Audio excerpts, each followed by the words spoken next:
Europe 1, 6h44. C'est le kiosque d'Europe 1 avec ses plumes habituelles. Marion Calais pour les régions, Axel de Tarlet pour l'écho, Xavier Yvon qui suit pour nous la campagne aux États-Unis, Eva Rock devant la télé et Natacha Polony. Bonjour à tous. Bonjour. La une qui claque, c'est celle de 20 minutes ce matin. Descente de flics à l'Elysée, allusion bien sûr aux syndicats qui seront reçus par François Hollande tout à l'heure. La une qui nous renvoie à notre indifférence, c'est celle d'aujourd'hui en France. On y voit un homme qui dort dans la rue. Tristement banal ? Eh bien non, titre le quotidien. On ne doit pas s'habituer, alors que la France compte désormais, écoutez bien, plus de 140 000 sans-abri, un chiffre qui a grimpé de 40% en 6 ans. Et puis il y a la une qui se démultiplie, c'est celle de Libération, habillée d'une centaine de visages de Manuel Valls. Ça donne un petit côté Kim Jong-Valls à l'ensemble. Libé se met dans la peau de Manuel Valls et s'interroge, quel rôle pour le Premier ministre dans le casting de 2017 ? Dans la même veine, l'opinion se demande qui veut encore du candidat Hollande ? Le Figaro lui tranche. 2017, les Français ne veulent ni de Valls ni de Hollande. Le chef de l'État qui apparaît aussi en ombre chinoise, tête baissée, en une de La Croix avec ce titre, des présidents en quête d'autorité. Les réformes institutionnelles et le style des derniers occupants de l'Élysée ont affaibli la fonction à laquelle les Français restent pourtant attachés. François Hollande qui, l'humanité nous le rappelle, célébrera aujourd'hui le centenaire de la naissance de François Mitterrand. Ah bah Mitterrand justement, 20 minutes, l'imagine en coach des candidats. À François Hollande, il dirait de réunir d'urgence sa famille politique. À Alain Juppé, il suggérerait d'amadouer les artistes, comme lui l'a fait avec Renaud ou Gérard Depardieu à l'époque. Et puis à Marine Le Pen, il conseillerait de rester sur la réserve, sur le mode le silence est d'or. Si le silence est d'or, moi je me tais. À vous Marion Calais. Et dans la presse quotidienne régionale ce matin, le mystère. Dans Nice matin, aucune demande de rançon après l'enlèvement lundi à Nice de Jacqueline Vérac, cette femme d'affaires de 76 ans. Un contact a pu être établi. En Moselle, 11 chefs d'entreprise et dirigeants de bureaux d'études renvoyés en correctionnel pour entente illicite et corruption. Une affaire à plusieurs millions d'euros selon le Républicain Lorrain. 58 marchés publics auraient été truqués. Et puis dans la dépêche du midi, le taxi du futur. Il est volant, il ressemble un peu à un hélicoptère. Airbus confirme le vol d'un prototype dès l'an prochain, mis sur le marché en 2020. L'histoire du jour est une histoire de pompiers et on la lit dans les pages oise du Parisien. Ou comment préparer les secours au stress d'une intervention post-attentat. Un afflux massif de blessés qu'il faut trier dans l'urgence. La première demi-heure est très dense, explique le médecin-chef des pompiers de Paris. D'où ce travail initié aux côtés d'une chercheuse de l'Oise. Le développement d'un programme de réalité virtuelle pour entraîner les secouristes. Ce sera plus facile à organiser qu'un exercice avec 200 figurants puisqu'il ne faut qu'un ordinateur et un casque de réalité virtuelle qui couvre une bonne partie du visage et qui vous plonge dans une situation de crise. Le Parisien l'a testé, décrivant une immersion totale dans une tente où devront être traités les premiers blessés, avec à terme des réactions différentes pour chaque personnage. Pour l'instant, le programme est toujours en cours de développement. Premier démonstrateur livré en fin d'année. Axel de Tarlet, lui, il est démonstrateur électroménager ce matin. Il nous parle du grand flou des étiquettes. Enquête à lire dans le magazine Que choisir. Le grand flou, c'est vraiment le terme choisi. Exactement, parce que quand vous achetez un lave-linge, un réfrigérateur, un gazinière ou une gazinière, vous savez que ces appareils sont notés en fonction de leur consommation d'électricité. Ah oui, A, B, C, D, E. F, G. Alors, sauf que s'est-il passé au fil des ans ? Eh bien, tout le monde est noté Tu connais A. bien l'alphabet, Axel de Ce qui est Tarlet. vrai aujourd'hui. 100% des lave-linges ou des réfrigérateurs sont tous notés A. Alors, il y a les A+, les A++ et les A+++. Donc, c'est devenu totalement illisible. Donc, UFC Que Choisir demande de revoir les grilles. Alors, c'est devenu... Tout le monde est noté. Il y a de bonnes et de mauvaises raisons. D'abord, il faut quand même le dire, les producteurs ont fait d'énormes progrès, ont fait baisser la consommation d'électricité. Ça correspond à une réalité. Ça correspond à une réalité. Mais il y a aussi un peu de triche, un petit peu comme l'affaire Volkswagen. On triche un petit peu sur les chiffres. Sur les téléviseurs notamment, non ? Il n'y avait pas eu ça ? Voilà, exactement. Donc la Commission européenne a fait des tests. En gros, il y a 20% des appareils qui affichent une consommation d'énergie inférieure à ce qu'elle est dans la réalité.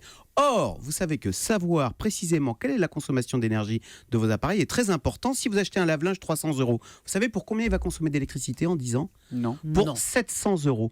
C'est pour ça que si vous en avez un qui consomme moins, eh bien vous êtes largement gagnant. C'est pour ça que plutôt que se précipiter sur l'appareil premier prix mais qui va consommer beaucoup, il est très important d'acheter des appareils peu énergivores. C'est pour cela que l'UFC Que Choisir demande de 1 qu'il y ait plus de contrôle et 2 qu'il y ait des étiquettes plus lisibles. Et l'espérance de vie, ils font rien sur l'obsolescence. Alors voilà, c'est ce que j'allais vous dire. La deuxième demande du FC Que Choisir, vous êtes en plein dedans. Ils disent encore faut-il que votre appareil dure 10 ans. C'est pour ça qu'ils aimeraient qu'il y ait des étiquettes qui précisent l'espérance de vie ou la garantie apportée par les constructeurs pour garantir une durée de vie au moins On peut se respectable. recueillir une seconde sur ma télé Sony que j'ai achetée il y a 6 ans et qui est morte brutalement, mais on n'a rien compris. Ah bah voilà. C'est pas grave, hein, ça arrive. Rest in peace. À la une de la presse américaine, la transition en anglais pour aller vers Xavier Yvon en direct de New York. Xavier, le New York Times a eu accès à des conversations enregistrées de Donald Trump avec l'un de ses biographes.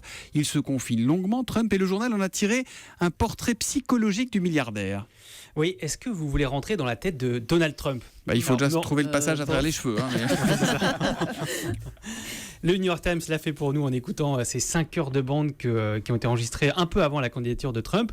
Et on y apprend que sa motivation profonde, c'est sa peur panique de l'humiliation, l'angoisse de perdre son statut. Il raconte son mépris pour les stars qui tombent en disgrâce, comme cet acteur d'Hollywood qui ne passe plus à la télé. Il est obsédé par sa célébrité personnelle et il raconte ce moment où il est devenu totalement accro à l'exposition médiatique. Il est au lycée, il vient d'être le héros d'un match de baseball. Écoutez-le. On dirait les confessions d'un toxicomane sur sa première dose. Je n'oublierai jamais la première fois que j'ai vu mon nom dans la presse. C'était dans un petit journal de cette région de New York. Le titre, c'était « Trump a gagné le match pour son équipe ». Et je me suis dit « J'adore ça ! Oui, j'adore ça !» J'étais un gamin et je me suis dit « C'est génial, ça fait du bien ». Et puis il y a cette anecdote qui montre à quel point Donald Trump déteste perdre et passer pour un imbécile. La première fois qu'il a fait du ski avec sa première femme, Ivana, elle lui avait caché son excellent niveau. Quand il a découvert qu'elle était bien meilleure que lui, il a déchaussé en plein milieu de la piste, il est reparti à pied. Ouais. Battu par une femme, ça pourrait peut-être se reproduire bientôt. Eh ben, dis donc, à propos de femmes, je vois dans le Parisien, il y a toujours les anniversaires du jour. Il y a marqué bon anniversaire Hillary Clinton, 69 ans. Elle a quelque chose de prévu pour l'occasion ou pas ? Alors juste 2 meetings en Floride, mais en fait elle a déjà fêté son anniversaire lundi soir à New York. C'était un énième et dernier événement mondain pour récolter de l'argent. $10 000 le ticket d'entrée quand même pour l'anniversaire. Oui, c'est le New York Post qui le révèle. Mais bon, à ce prix-là, il y avait qui ? Stevie Wonder. Alors là, attention, le respect strict des équilibres nous oblige à dire que l'anniversaire de Donald Trump, ce sera le 14 juin et qu'il fêtera alors ses 70 ans puisqu'il a quasiment un an de plus qu'Hillary Clinton. Merci Xavier. Rien à voir avec cela. Ravi de la crèche, c'est sur Sister à 20h35, c'est de la télé et c'est du lundi au vendredi. Et je suis désolée si vous n'avez plus de télé, donc vous allez louper cette première... voilà, je suis désolée. Première série courte humoristique pour la chaîne du groupe M6, ça sera pas pour vous alors, mais il nous embarque dans une crèche où il y a 4 bébés en grenouillère qui cohabitent. Alors ce sont des gros bébés, ils sont interprétés par des comédiens adultes avec leur tête d'adultes, donc moustache et barbe de 3 jours notamment pour les garçons. Drôle. Et à eux 4, ils tentent de comprendre le monde des grands. Bon, et la carotte? Bah oui, quand même.